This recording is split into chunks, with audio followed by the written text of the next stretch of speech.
Hi நண்பர்களே, எல்லாரும் எப்படி இருக்கீங்க? இன்னைக்கு வந்து ஞாயிற்றுக்கிழமை, எல்லாருக்கும் ஞாயிற்றுக்கிழமை மதிய வணக்கம். ஏன்னா மணி 12 மணிக்கு மேலே ஆகிவிட்டது நாங்கள் சமைக்கிறதுக்கு. ஸோ எல்லாருக்கும் மதிய வணக்கம்னு தான் சொல்லணும். சாப்பிட்றதுக்கு எப்படியும் 3 மணி ஆயிரும். இன்னும் குறைஞ்சது 1 மணி நேரமாவது ஆகும் சமைக்கிறதுக்கு. இன்றைக்கி வந்து நம்ம வீட்டில் என்ன ஸ்பெஷல் அப்படின்னு சொல்லி பார்த்தீங்க அப்படின்னா, ரொம்ப நாள் ஆயிட்டு பிரியாணி செஞ்சு. ஸோ நான் பிரியாணி செஞ்சு ரொம்ப நாள் ஆயிட்டு மட்டன் பிரியாணி செய்யலாம் அப்படின்ட்டு இருக்கேன். அதுக்கு வந்து 1 கிலோ மட்டன் வந்து எடுத்துகிட்டு வந்திருக்காங்க.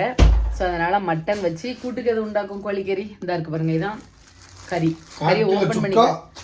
1/4 கிலோ சுக்கா, 1 கிலோ மட்டன் உங்களுக்கு இருக்கா அக்கா? ஆமாம் நண்பர்களே. ஸோ பிரியாணி வச்சுட்டு ஒரு 1/4 கிலோ வந்து கொஞ்சம் காணும் கூட்டு வச்சு, ஏன்னா நாங்கள் 3 பேர் தானே செய்யலாம் அப்படின்னு சொல்லிட்டு இருக்கேன். சரியா, பிரியாணி வந்து எப்படி செய்கிறேன் அப்படின்னு நம்மளோட சேர்ந்து நீங்களும் பாருங்கள். மட்டன் பிரியாணி எப்படி இருக்குன்னு சொல்லி சாப்பிட்டுட்டு வந்து சொல்லுங்கள். ஓகேவா நண்பர்களே? இனிமேல் தான் எல்லா வேலையுமே பார்க்கணும். சரியா, 1 வீக்கு எப்படியே போயிட்டு இன்றைக்கி சாட்டர்டே நேற்றும் நிறைய வேலை பார்த்துக்கோங்க. அதனால தான் வீடியோ எதுவுமே எடுக்க முடியலை. நண்பர்களே, உண்மையிலேயுமே நான் அன்னைக்கும் சொன்னேன், பரவாயில்ல நிறைய அன்புகள் வந்து இருக்குது. நல்லா இருக்கீங்களாம்மா, என்னாச்சு, அப்பா கூட டான்ஸை காணும், வீடியோவை காணும். ஒரு சைடில் ஒரு சில பேர் வந்து கிண்டல் பண்ணி போட்டாலும் நிறைய பேர் வந்து வீடியோக்காக எதிர்பார்க்கிங்க அப்படின்னு வந்து நல்லாவே தெரியுது. அப்பா கூட ஃபன் பண்ணுங்கள், அப்பா கூட டான்ஸ் ஆடி போடுங்க அப்படின்னு சொல்லிட்டு இருக்கீங்க. உடல்நிலை வேறு கொஞ்சம் சரியில்லை. இந்த பீரியட்ஸ் ப்ராப்ளம் சொல்லியிருக்கேன் பார்த்தீங்களா, இந்த கர்ப்பப்பையில் கட்டி இருக்குது அப்படின்னு சொன்னால அதனுடைய விளைவு இப்போ அதுவும் வந்து கொஞ்சம் ரொம்ப பட ஆரம்பிக்குது. ரொம்ப உடம்பு முடியலை பார்த்துக்கோங்க, பயங்கரமாக இருக்குது பெயின். அதனால் வீடியோ எடுக்க முடியலை. கிளம்பி நம்ம நின்னாலும் கொஞ்ச நேரம் நின்று அந்த டான்ஸ் எடுக்கிறதுக்கும் இந்த கிருகிருன்னு வந்துச்சுன்னா எடுக்க முடியாது பார்த்தீங்களா. அந்த ப்ளீடிங் போயிட்டு இருக்கும்போது நம்மளுக்கு ரொம்ப தலை சுத்தலாக இருக்கும். ஸோ முடியலை. இப்போவும் பாருங்கள், நான் வந்து சேரில் உட்காந்து தான் இருக்கேன். உட்காந்து இருந்து தான் வந்து பாத்திரம் விளக்குறது எல்லாமே நான் எப்போவுமே அப்படி தான் பண்ணுவேன். இந்த பாத்திரங்களும் நிறைய கிடக்கு. ஸோ இதையுமே ரெடி பண்ணிக்கிட்டு இதையுமே ரெடி பண்ணிக்கிட்டு அப்படியே பாத்திரத்தையும் விளக்கிட்டு இன்றைக்கி வீடியோவை கண்டினியூ பண்ணலான்னு இருக்கேன். தென் இது க்ளீனிங் ஒர்க்கும் இன்றைக்கி கொஞ்சம் அப்படியே பண்ணணும். அப்படியே உட்காந்துருந்துட்டே பண்ணுறேன். ஓகேவா நண்பர்களே? பாருங்கள் நண்பர்களே, இப்போ என்ன செஞ்சிட்டு இருக்காருன்னா வேலை செய்கிற மாதிரி ஆக்ஷன் பண்ணிகிட்டு இருக்காரு. இங்கே பாருங்கள் நண்பர்களே, திரும்பி காமெடி பண்ணிகிட்டு இருக்காரு. எம்மா தேங்காய் கீறி கொண்டு இருக்கிறார்கள். நாங்கள் இன்றைக்கி வந்து பிரியாணின்னு சொல்லியிருக்கேன்ல, அதனால தான் வந்து அதுக்கு வந்து பால் எடுக்கிறதுக்கு. இப்போ பாருங்கள், தூசியாக இருக்கும். உடனே சுத்தமில்லை நொத்தமில்லைன்னு சொல்லிடாதீங்கப்பா. அது வந்து தேங்காயெல்லாம், ஆமாம், தேங்காய் உடைச்சதுனால அப்படி இருக்குது. எல்லாத்தையும் சமைச்சிட்டு அதுக்கப்புறம் வந்து இடத்தெல்லாம் நாங்கள் வந்து நல்லா க்ளீன் பண்ணிடுவோம். ஆமாம், கேட்டால் நான் கடையிலேயே வேலை பார்த்தேன் அப்படிம்பாரு. ஆனால் ஒரு தேங்காய் கூட ஒழுங்காக்கிறது இல்லைங்க பாருங்க, இவ்வளோ கடந்து கஷ்டப்படுறாங்க. அப்போ நம்மளுடைய பலசரக்கு கடையிலெல்லாம் மக்கள் வந்து எவ்வளோ கஷ்டப்படுறாங்க பார்த்தீங்களா நண்பர்களே, தேங்காய் கீறதுக்கு. பிரியாணிக்கு தேவையான ஜாமான்கள் வந்து வாங்கியிருக்கேன். எலுமிச்சம்பழம், அதுக்கப்புறம் வெங்காயம், அதுக்கப்புறம் வந்து புதினா, அதெல்லாம் வந்து இங்கே தட்டில் வந்து உரிச்சு வச்சுருக்கேன். ஆமாம், இங்கே பாருங்க, புதினா மல்லியில எல்லாமே எடுத்து வச்சுருக்கேன். ஆமாம், எல்லாமே இனிமேல் தான் க்ளீன் பண்ணணும். எல்லாமே உங்களுக்கு காட்டுறேன். சரியா, இப்போ தான் எடுத்து வச்சுக்கிட்டு இருக்கேன். அப்புறம் தேங்காய் தான் கீறி ஒவ்வொரு துண்டாக புடைச்சோன்னா செதறு தேங்காயாக இருக்குது, கோயிலில் இது பண்ண மாதிரி. இதான் ஜாமான் வாங்கிட்டு வந்த பில்லு. எவ்வளோக்கு வாங்கிட்டு வந்திருக்காங்கன்னா 160 ரூபாய்க்கு வாங்கியிருக்காங்க. என்கிட்ட சொல்லுவார் 1200 ரூபாய்க்கு வாங்கிட்டேன் அப்படிம்பாங்க. அவங்க கள்ளக்கணக்கு சொல்கிறதில்ல இவர் அடிக்க முடியாது நண்பர்களே.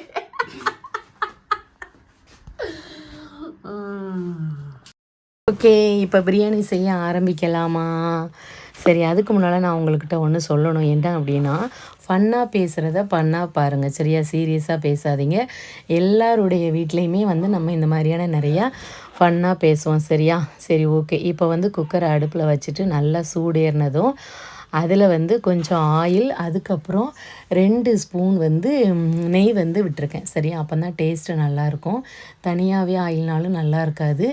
அதில் வந்து வெங்காயம், தக்காளி, சரியா, அதை வந்து நல்லா வதக்கிக்கோங்க. அதுக்கப்புறம் இஞ்சியும் பூண்டையும் நல்லா பேஸ்ட் பண்ணி வச்சுக்கோங்க. சரியா, அப்புறம் அதை நல்லா பொன்னிறமாக ஆகிற வரைக்கும் நல்லா வதக்குங்க. இஞ்சி பூண்டையும் அதில் போட்டு நல்லா பேஸ்ட் பண்ணுங்கள். நீங்கள் சில பேர் வந்து பட்டை, கிராம்பு, அந்த பூவு அதெல்லாம் நிறைய போடுவீங்க, அது போடலாம். நான் அதுக்கு பதிலாக அதனுடைய பொடி போடுறேன் இன்றைக்கி. சரியா, ஏன்னா அந்த இதெல்லாம் வந்து முழுசாக கிடந்த எங்கள் வீட்டுக்காரருக்கு பிடிக்க மாட்டேங்குது. அதனால் இப்போ வந்து புதுசாக அது பொடி வந்திருக்கு அப்படின்னு சொல்லிட்டு அதுவும் வாங்கிட்டு வந்தாங்க. அது யூஸ் பண்ண நல்லா இருந்துச்சு. நீங்கள் வேண்டாம், இல்லை நாங்கள் அதுவே போடுறோம் அப்படின்னா அது உங்கள் இஷ்டம், சரியாக போட்டுக்கோங்க. அதுக்கப்புறம் தக்காளி இஞ்சி பூண்டு பேஸ்ட்லாம் வதக்கின அப்புறம் புதினா இலை மல்லி இலை எல்லாத்தையும் போட்டு நல்லா வதக்குங்க. வதங்கிட்டு இருக்கட்டும். இதுதான் வந்து இன்றைக்கி வந்து நம்ம பிரியாணி செய்கிறதுக்காக வாங்கியிருக்கிற கறி 1 கிலோ, சரியா? 1 கிலோ கிடாக்கறி. சிலர் வந்து பொட்டாட்டு கறி வாங்குவாங்க, அது அவ்வளோவா நல்லா இருக்காது, எனக்கெலாம் அது சாப்பிட பிடிக்காது. மோஸ்ட்லி கிடாக்கறி தான் வந்து நல்லாயிருக்கும். ஸோ நல்லா கறியாக வாங்கி அதை நல்லா அலசி கழுவி 4-5 டைம் நல்லா கழுவி எடுத்துக்கோங்க. நாங்கள் இன்றைக்கி வந்து பிரியாணி செய்கிறதுக்கு எவ்வளோ அரிசி போட்டிருக்கோம் அப்படின்னா, ஒரு உலக்குக்கும் கொஞ்சம் கூட, அதாவது ஒரு 2.5 டம்ளர், சின்ன டம்ளருக்கு ஒரு 2.5 டம்ளர் எங்கள் 3 பேருக்கும் தாராளமாகவே போதும். ஒரு நேரம் சாப்பிட்டுட்டு இன்னும் கொஞ்சம் கூட மீதி இருக்கும். அதுக்கப்புறம் என்ன செய்யணும் அப்படின்னா, நல்லா வதக்கின பிறகு அந்த வதக்குனதோடு சேர்த்து நம்மளுடைய ஆட்டுக்கறி இருக்குல்ல, அது வந்து நான் எவ்வளோ எடுத்திருக்கேன் அப்படின்னா, இப்போ 3/4 கிலோ போட்டிருக்கேன், சரியா? ஒரு உலக்குக்கும் ஒரு உலக்கு கொஞ்சம் கூடைக்கும் 3/4 கிலோ போட்டிருக்கேன். போட்டுட்டு அதை நல்லா வந்து வதக்குங்க. வதக்கிட்டு அது கூட மஞ்சள் தூள், உப்பு, அதுக்கப்புறம் நான் அந்த ஒரு மசாலா வாங்கி வச்சுருக்கேன்னு சொன்னேன் பார்த்தீங்களா, கரம் மசாலா, அப்புறம் அந்த பட்டை கிராம்பு எல்லாமே சேர்ந்த ஒரு மசாலா இருக்குது பார்த்துக்கோங்க. அந்த மசாலாவும் நடராஜ் பிராண்டில் வாங்கிட்டு வந்தாங்க இந்த டைமில். அதையும் நல்லா போட்டு நல்லா வதக்குங்க. வதக்கிட்டு அதை நம்ம என்ன செய்யணும் அப்படின்னா, மூடி போட்டுருங்க. மூடி போட்டு நல்லா கறி வேகிற அளவுக்கு ஒரு 4-5 விசில் வச்சுருங்க. அதுக்கப்புறம் தான் நம்ம அதில் வந்து அரிசி வந்து மிக்ஸ் பண்ணணும். ஸோ வதக்கும் போது ஒரு பாக்கெட் தயிரும் நல்லா வந்து அதில் ஊற்றி வதக்கிடுங்க. அதுக்கப்புறம் ஒரு லெமனும் அதில் புளிஞ்சிருங்க, சரியா? அதுக்கப்புறம் தேவையான வெங்காயம் வந்து வெட்டிகிட்டு இருந்தாங்க அப்பா. நான் வந்து அதே மாதிரி தேங்காய் பால் இருக்குல்ல, அதுவும் வந்து அவங்க தான் எடுத்து கொடுத்தாங்க.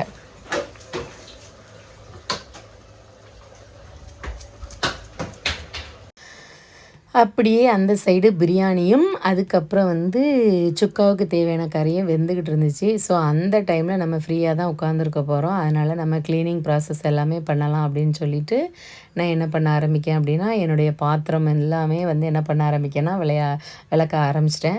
அப்போது வந்து ஒரு காமெடி அடிச்சுக்கிட்டு இருந்தேன், நீங்கள் ஏதாவது வேலை செய்ய மாட்டீங்களோ அப்படின்னு சொல்லிட்டு. உடனே அவர் வந்து என் பொண்டாட்டி வந்து வேலை செய்வா, அதை நான் பார்ப்பேன் அப்படின்னாங்க. இந்த மாதிரியாக ஃபன் பண்ணிகிட்டே வந்து பாத்திரத்தை விளக்கிட்டு இருந்தோம். என்னடா வந்து ரதியம்மா வந்து குள்ளமாக இருந்த மாதிரி இருக்காங்களே அப்படி சொல்லிட்டு பார்க்கிங்களா, நான் ஆல்ரெடி சொன்ன மாதிரி எனக்கு வந்து உட்கார்ந்து தான் வந்து பாத்திரம் வந்து விளக்க முடியும். நின்று அப்படின்னா ரொம்ப நேரம் நிற்க முடியாது, கால் வந்து ரொம்ப வலிக்கும் பார்த்துக்கோங்க. அதனால் நான் வந்து உட்கார்ந்து தான் பாத்திரம் விளக்கிட்டுருக்கேன். இப்போ அதில் வந்து ஒரு பெரிய குக்கரை டக்குன்னு காமிச்சிருப்பாங்க தெரியுமா, அது என்ன அப்படி சொல்லி பார்த்தீங்க அப்படின்னா, அது வந்து நம்மளுடைய ஜாம் அண்ட் ஜெலினாக்கான சாப்பாடு.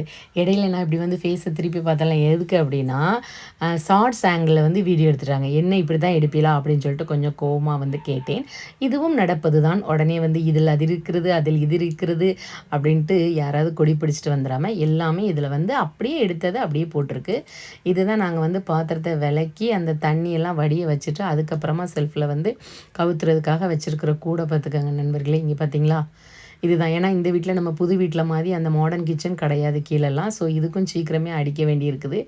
நான் வந்து பாத்திரம் விளக்குறதுக்கு விம் லிக்விட் இருக்குது பார்த்தீங்களா, அதுதான் யூஸ் பண்ணுவேன். நீங்கள் என்ன யூஸ் பண்ணுவீங்க அப்படின்னு சொல்லுங்கள். எனக்கு விம் லிக்விட் இருந்துச்சு அப்படின்னா நான் எவ்வளோ பாத்திரம்னாலும் ஒரு 10 நிமிஷத்தில் அசால்ட்டாக விளக்கி தள்ளிடுவேன். மற்றபடி அந்த சோப்பு இருக்குது பார்த்தீங்களா, அது கூட அந்தளவுக்கு ஓடாது. பட் லிக்விட் ரொம்ப சூப்பராக இருக்கும். இங்கே பார்த்தீங்க அப்படின்னா நல்லா கறி வந்து என்ன ஆயிடுச்சு அப்படின்னா நல்லா வெந்துட்டு. ஸோ அதுக்கப்புறம் நீங்கள் என்ன பண்ணுங்கள், அந்த நம்ம ஊற வச்சுருக்கிற அந்த அரிசி இருக்கு இல்லையா, அதை இது கூட சேர்த்து மிக்ஸ் பண்ணி நல்லா கிளறி விட்டுட்டு அதுக்கப்புறம் உப்புலாம் எப்படி இருக்குன்ட்டு பாருங்கள். பார்த்துட்டு மசாலா எல்லாம் போடுங்க, வத்தல் தூள் மிளகாய் எல்லாமே போட்டுட்டு அதுக்கப்புறம் நீங்கள் வந்து லிட்டை வச்சு மூடி வச்சுருங்க. மூடி வச்சிட்டிங்கன்னா ஒரு உங்களுக்கு நீங்கள் எத்தனை விசில் தேவையோ அத்தனை விசில் வர்ற வரைக்கும் வைங்க. நல்லா கறியை போட்டு கிண்டியாச்சா. இப்போ பால் அரிசி தண்ணி ஊற்றுவோம்ல, அதுக்கு பதில் அளந்து 1 2 3 3 தான் ஊற்றிருக்கேன்.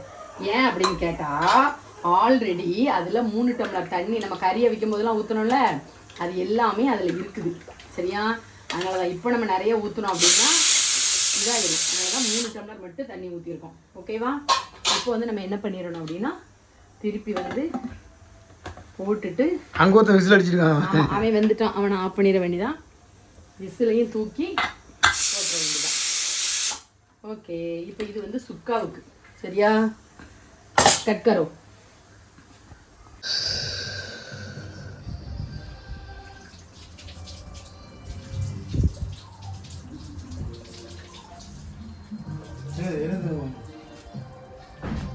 அந்த கரண்டி எனக்கு பாரு.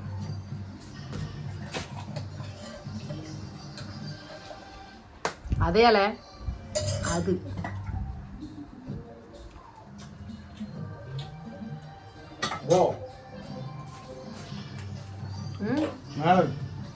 சின்ன பார்க்கல ஆமா சாப்பிட உட்காந்தாச்சு.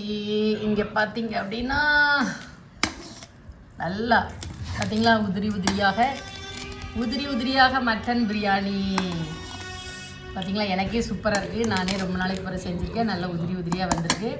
அதுக்கப்புறம் அதுக்கு கிரேவி வந்து mutton egg gravy mutton egg gravy வேணுங்கிறவங்க ஊற்றிக்கிடலாம். அதுக்கப்புறம் சிம்பிளாக வந்து ரைத்தா. அவ்வளவுதான். இதுதான் நம்மளுடைய இன்னைக்கு மட்டன் பிரியாணி ஸ்பெஷல். ஓகே,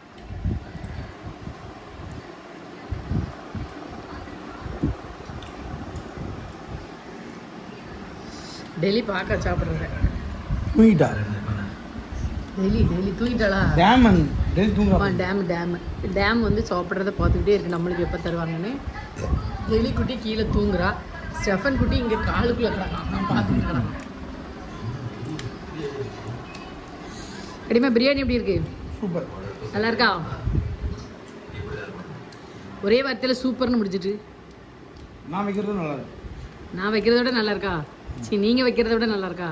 அதாவது ஒரு ஆள் வச்சு கொடுத்தா நல்லா சாப்பிடலாம். நம்மளே வச்சு நம்மளே சாப்பிட முடியாது. மற்றவங்களுக்கு நம்ம வைக்கிறது நல்லா இருக்கும். எனக்கு ஒரு நாள் வச்சு தாங்க அப்போ. சரியா? என்ன பதில காணோம்?